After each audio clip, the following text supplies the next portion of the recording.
በሲንጋፖር በሚገኝ አደገኛ ወህኒ ቤት ውስጥ አንድ አቃቤ ሕግ ወለሉን በሚያጸዳ እስረኛ አጠገብ በንዴት ጦፎ ሲያልፍ እንመለከተዋለን። በጥቂት ጠባቂዎች የታጀበው ይህ አቃቤ ሕግም አንድ አደገኛ ወንጀለኛ ለብቻው ወደ ታሰረበት ክፍል በመጠጋት የምግብ ማቅረቢያ ቀዳዳውን ይከፍትና በርካታ ፎቶዎችን ወደ ውስጥ ይወረውራል። ለብቻው የታሰረው ሊ የተባለው እስረኛም ፎቶዎችን እንዲመለከተው ካዘዘው በኋላ በቁጣ ስሜት አንተን ለመያዝ የከፈልኩትን መስዋዕትነት የምከፍለው በአንተ መገደል ነው ይለዋል። ሊም አቃቤ ሕጉን በንግግር እያበሳጨው ሳለ ሌላኛው ወለሉን እያጸዳ የነበረው እስረኛ ከባልዲ ውስጥ ቢላዋ በስውር አውጥቶ የአንዱን ጠባቂ አንገት ይወጋል። ሌላኛው ጠባቂ ምን እየተካሄደ እንዳለ ቢረዳም ከመተኮሱ በፊት እስረኛው ጠመንጃውን ቀምቶ ይተኩስበታል። የተኩስ ድምፅም የተቀሩትን ጠባቂዎች ንቁ አድርጓቸው ሁሉም በእስረኛው ላይ መተኮስ ይጀምራሉ። እስረኛውም ጠባቂዎችን መክቶ ሲቆይ ሊ በምግብ ማቅረቢያው ቀዳዳ በኩል አቃቤ ሕጉን አንቆ በመያዝ ጠመንጃውን ይቀማዋል። የመጨረሻው ጠባቂው መሬት ላይ ሲወድቅ ሊ ራሱን ነጻ አውጥቶ የአቃቤ ሕጉን ምላስ ይቆርጧል።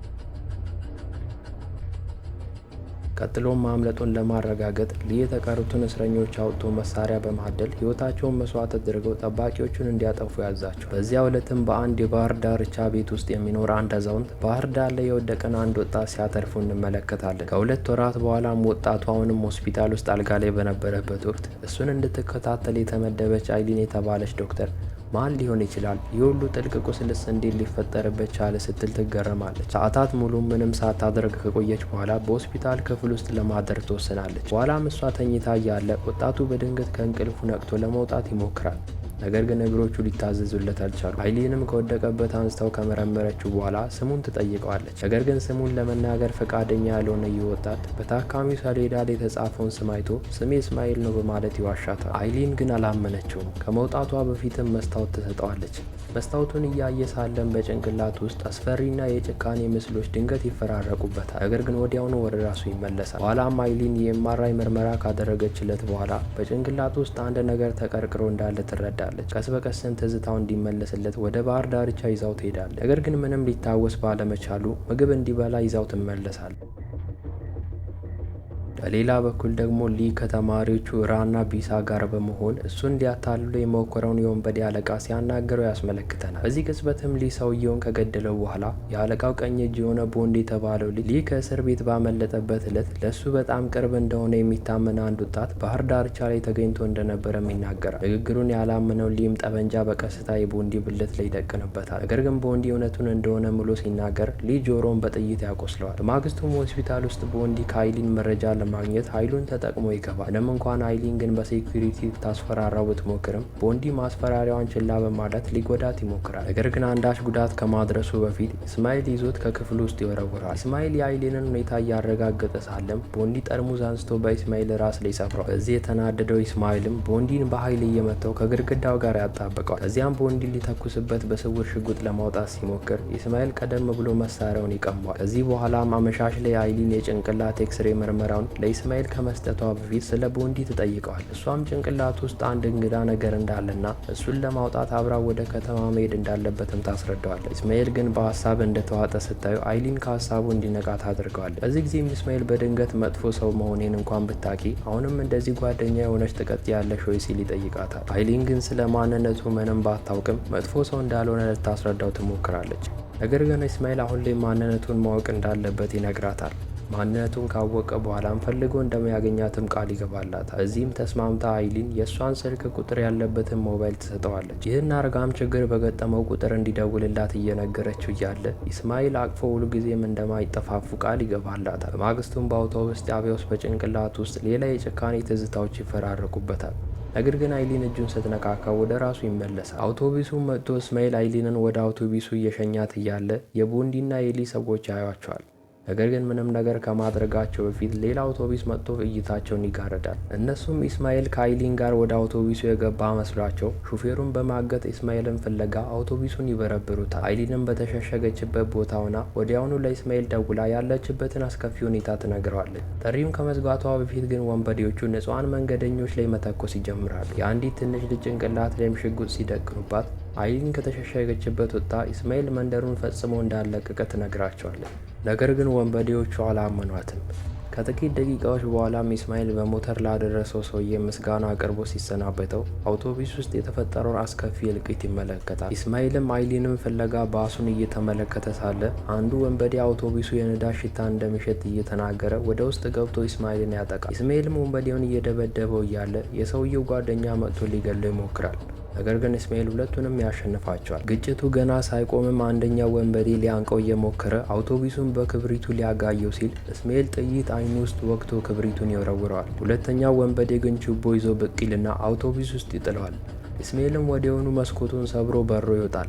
ነገር ግን ሌላ ወንበዴ ተከትሎ መጥቶት ወደ እሳቱ ሊገፋው ሲሞክር ኢስማኤልም በእርግጫ መጥቶት ራሱን ወደ እሳቱ ይከተዋል። ወንበዴውም በእሳቱ እየተቃጠለ ሲጨው ሌላኛው ወንበዴ ስቃዩን ለማሳረፍ በጥይት ግንባሩን በትኖ ይገለዋል። በዚህ ጊዜም የሞተሩ ባለቤት ኢስማኤልን ለማዳን ሲሞክር እሱም በጥይት ይመታል። ኢስማኤልም ሰውየውን በሕይወት ለማቆየት እየታገለ እያለ ጭንቅላት ውስጥ የሚሰሙት የማያውቃቸው ድምጾች ራሱን እንዲስት ያደርጉታል። ከዚህ በኋላም ቦንዲ አይሊንንና ሕፃኗን ልጅ ወደ ማዕከላቸው ቢያመጣቸውም በሊ ልጆች አማካኝነት በጥይት ተመቶ እንዳይንቀሳቀስ ይደረጋል። በሌላ በኩል ደግሞ በድንገት ኢስማኤል ራሱን ከፖሊስ ጋር በሰንሰለት ታስሮ ያገኘዋል። ለፖሊሱም ጓደኛው እንደታገተች ሊነግረው ቢሞክርም መርማሪው ግን ሊያምነው ፈቃደኛ አልሆነም።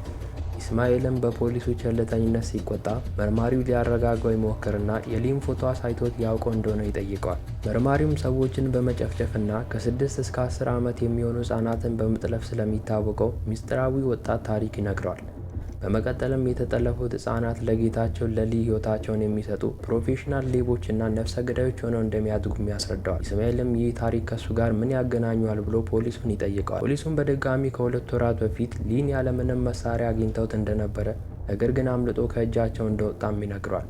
ኢስማኤል ግን በድጋሚ በዚህ ታሪክ ውስጥ የእሱ ድርሻ ምን እንደሆነ እንዲነግረው ሲጠይቀው ፖሊሱ የእሱንና የሊን ፎቶ ያሳየው። በዚሁ ቅጽበትም መብራቱ ድንገት ይጠፋል። ፖሊሱም የመብራቱን መጥፋት ምክንያት ለማጣራት ሲሞክር ምን እየተካሄደ እንዳለ ሳይረዳ በፊት ከሊ ሰዎች አንዱ በቢላዋ በቀጥታ በመንጋጋው በኩል ሰክቶ ይገለዋል። ይህን የተመለከተው ኢስማኤልን በድንጋጤ ተውጦ የማያውቀውን እንግዳ ማን ብሎ ይጠይቀዋል። ነገር ግን ግለሰቡ ጥያቄውን ችላ በማለት ጥቃት ይሰነዝርበታል። ኢስማኤልም ፍልሚያውን ለመቋቋም ቢሞክርም ጥቂት እንደቆዩ ግን ያ አጥቂ በስህተት የኢስማኤልን የእጅ ማሰሪያ ይበጥስበታል። ኢስማኤልም ነጻ ሲሆን ወዲያውኑ ጠረጴዛውን አንስቶ የቢላውን ውርወራዎች ልክ እንደ ቀላል ነገር መከላከል ይጀምራል። አጥቂው ግን ኢስማኤልን ከጠረጴዛው ጋር ወደ ግድግዳው በመግባት ቢላውን ሊሰካበት ቢሞክርም ጨርሶ ሳይመተው ይቀራል።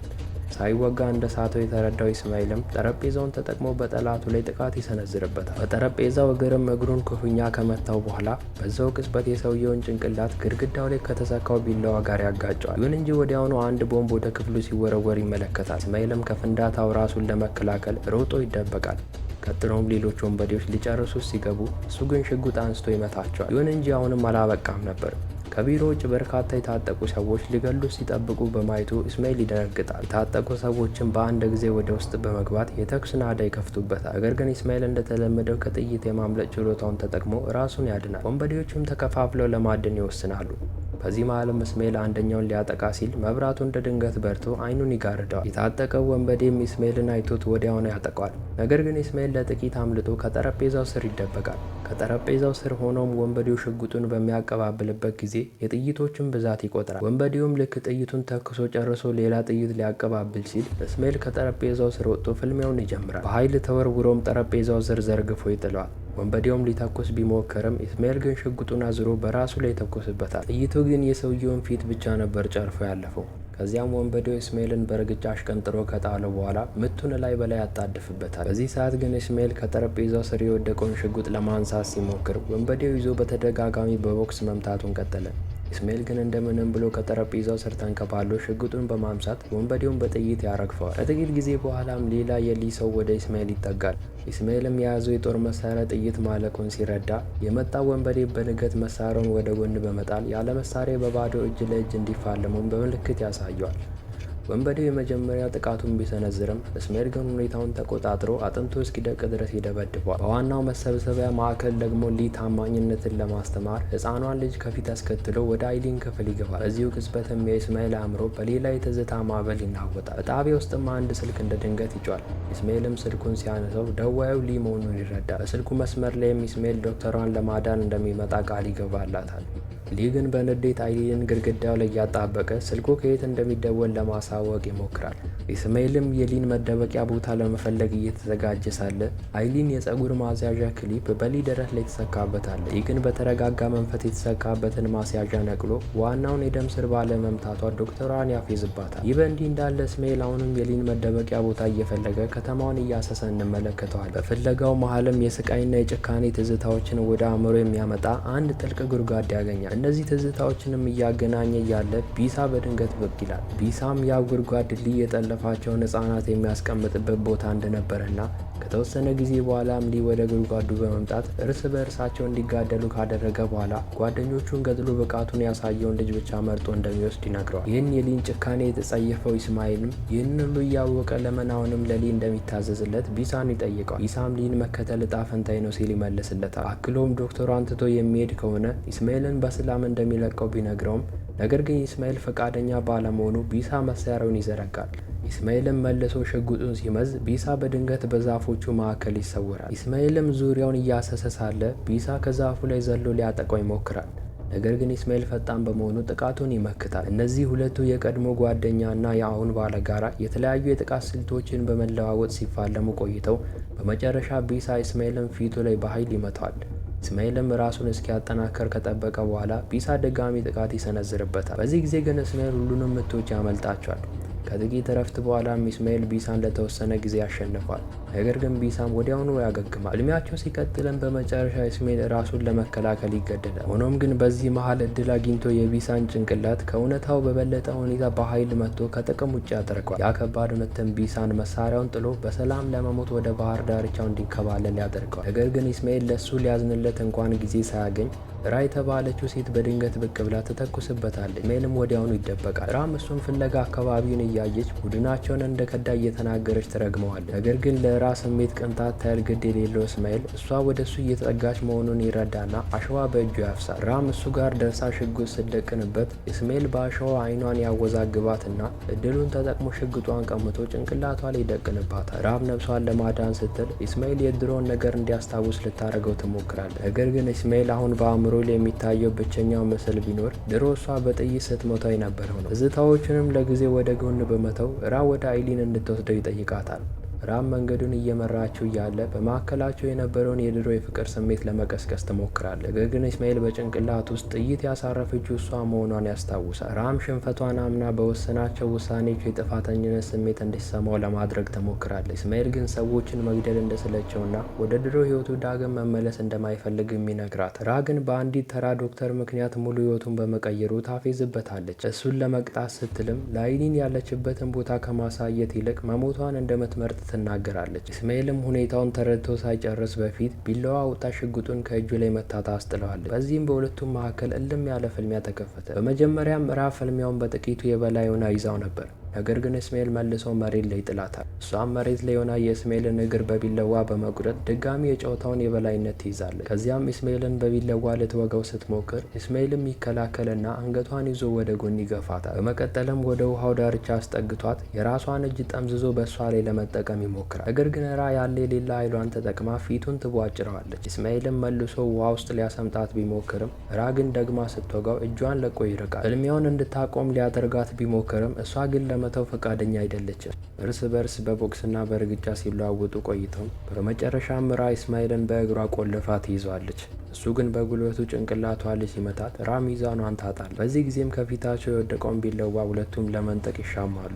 ነገር ግን ኢስማኤል ይቀድማታል። ሽንፈቷን የተቀበለችው ራም መሬት ላይ ቁጭ ብላ ከመጀመሪያው ጀምሮም ሁልጊዜ እንደምታደንቀው ትናገራለች። ኢስማኤል ግን ከሊ እንድትርቅ ሊያሳምናት ቢሞክርም ራ ግን በምትኩ ሽጉጧን መዛ ትደቅንበታለች። ከዚህ ቀደምም ኢስማኤልን እንዴት እንደመታችው ካስታወሰችው በኋላ ራ ሽጉጡን ወደ ሌላ አቅጣጫ ዙራ ትተኩሳለች። ነገር ግን የተኩስ ድምጽ ሲሰማ ኢስማኤል ደንግጦ ቢላዋውን ይወረውርባታል። የተወረወረው ቢላ ራ ላይ ሲያርፍ ግን አንደኛውም ጥይት ወደ እሱ እንዳልተኮሰች ይረዳል።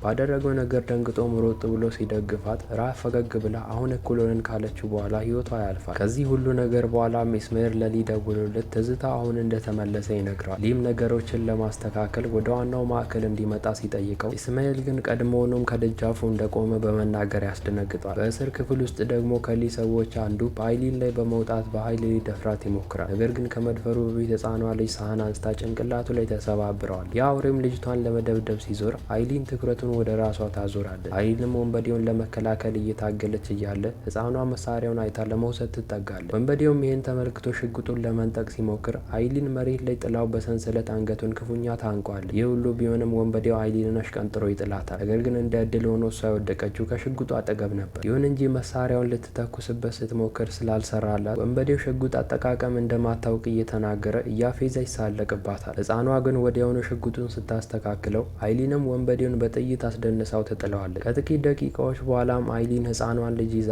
ያገኘችውን የመጀመሪያ ዘበኛ በጥይት እየመታች መውጫ በሩን መፈለግ ጀመረ። ነገር ግን የማምለጥ ሙከራቸው በበርካታ ጠባቂዎች ይስተጓጎላል። ሰዎቹም የአይሊን ጥይት እስኪያልቅ ድረስ ጥይት ያዘንቡባታል። በኋላም አይሊን ከአንድ ነገር ጀርባ ተሸሽጋ ለሚመጣው ለማንኛውም ነገር ለመዘጋጀት ቢላዋ ትይዛለች። ሆኖም ግን እንደ እድል ሆኖ እነዚያ ሰዎች ምንም ነገር ከማድረጋቸው በፊት ኢስማኤል ሁሉንም ያጠፋቸዋል። ሰዎቹን ካጠፋቸው በኋላም ኢስማኤል እና አይሊንን ደህንነታቸውን ሲጠይቅ አይሊን ግን የያዘችውን ቢላ በእሱ ላይ በመጠቆም ብቻቸውን እንዲተዋቸው እየተማጸነች እሱም ከሊ ሰዎች አንዱ እንደሆነ ትከሰዋለች። ኢስማኤልም ሳይወድ በግዱ እውነታውን ካመነ በኋላ እሷ እንድታድነው ይለምናታል። በመጨረሻም አይሊን ቢላዋውን ጥላ በተዳከመ ስሜት ኢስማኤል እንዲደግፋት ትፈቅዳለች። በዚሁ ቅጽበት ግን ከየት መጣ ሳይባል ሊ ጥቃት ይሰነዝርባቸዋል። በኢስማኤል ላይ ከባድ ምት አሳርፎ አይሊንን በጭንቅላቷ ካጋጫት በኋላም ኢስማኤልን ወደ አንድ ባዶ ክፍል ጎትቶ አስገብቶ ራሱን እስኪሰበስብ ድረስ ይጠብቀዋል። ኢስማኤልም አሊ ደህና መሆኗን ለማረጋገጥ ሲሞክር ሊ በሚመለከተው ነገር ይበሳጫል። ሊም የማይታዘዝ ውሻ ብሎ እየጠራው ቤተሰቡን በሙሉ እንደገደለም እውነታውን ይነግረዋል። በዚህም ስሜቱን መቆጣጠር ያቃተው ኢስማኤል ከሊ ጋር እልም ያለ ጦርነት ውስጥ ይገባል። ሊም የኢስማኤልን ቁስሎች እየተጫነ ጥቂት ምቶችን ሰንዝሮ በመጨረሻ መሬት ላይ ይዘርረዋል። ኢስማኤልም መልሶ ይነሳና ፍልሚያውን ይቀጥላል። ይሁን እንጂ አሁንም ቢሆን የበላይነቱን እያገኘ ያለው ሊ ነው። በዚህ መሀል ግን ኢስማኤል ሊን ገፍቶ ከጣለው በኋላ እላዩ ላይ በመውጣት ከባድ ምቶችን ያሳርፍበታል። ነገር ግን በመጨረሻ በኃይል ሊመታው ሲል በድንገት ጭንቅላቱን በኃይል ያመውና እድሉን ለሊ አሳልፎ ይሰጣል። ሊም ይህንን ምቹ አጋጣሚ በመጠቀም አጥንቱ እስኪደቅ ድረስ ይደበድበዋል። ሁኔታውን የተቆጣጠረ የመሰለው ሊም የመጨረሻ ቦክስን ሊያሳርፍበት በጉራ ይዘጋጃል። ነገር ግን ኢስማኤል ምቱን ያመልጥና ባለ ኃይሉ ሁሉ መልሶ ያጠቃዋል። ቀጥሎም ኢስማኤል የሊን የጎድን አጥንት የሚሰብር ቦክስ አሳርፉበት ሌሎች ከባድ ምቶችንም ይጨምርበታል። ፍልሚያውን ለመቋጨትም ሊ ፊቱ ላይ በኃይል መቶት ደም ያለብሰዋል። ምቶቹን መቋቋም የከበደው ሊም የሸሸ በመምሰል አንድ ጥግ ላይ ተደብቆ ያታልለዋል። ኢስማኤልም ተከትሎ ሲሄድ ግን ሊ በድንገት ከኋላው ከባድ ምቶችን ያሳርፍና ፍልሚያውን ይቀጥላል። በመጨረሻም ሊ ጣቶቹን በኢስማኤል አንገት ውስጥ በጥልቀት ይሰካል። ነገር ግን ስጋውን ቆንጥሮ ከማውጣቱ በፊት ኢስማኤል እጆቹን መቶ በመጣል አጠገባቸው ወዳለ የዛፍ ቅርንጫፍ ገፍትሮ ይሰካዋል። በዚህ ጊዜም ሊ እንደሞተ በመምሰል ኢስማኤል ጥንቃቄውን በረሳበት ቅጽበት በድንገት ተነስቶ አንገቱን ወደ ቅርንጫፉ ሊሰካ ይሞክራል። ይሁን እንጂ በመጨረሻው ሰዓት ላይ አይሊን ወደ ኋላ ስባት አተርፈዋለች። ይህ ከሆነ ከጥቂት ቀናት በኋላም አይሊን ራሷ ታካሚ ብትሆንም የኢስማኤልን ሁኔታ ለመመልከት ወደ ክፍሉ ትሄዳለች። ኢስማኤልም ክፉኛ ቆስሎ ስለነበረ እስከዛሬ ድረስም አልነቃም ነበር። አይሊንም ወደ አልጋው ጠጋ ብላ እንዲነቃ እየለመነችው እንባዋ በጉንጮቿ ላይ እየፈሰሰ እያለ የኢስማኤል ጣቶች የእሷን እጅ ቀስ አድርገው ሲነኩ እያስመለከተን ታሪካችን ይጠናቀቃል።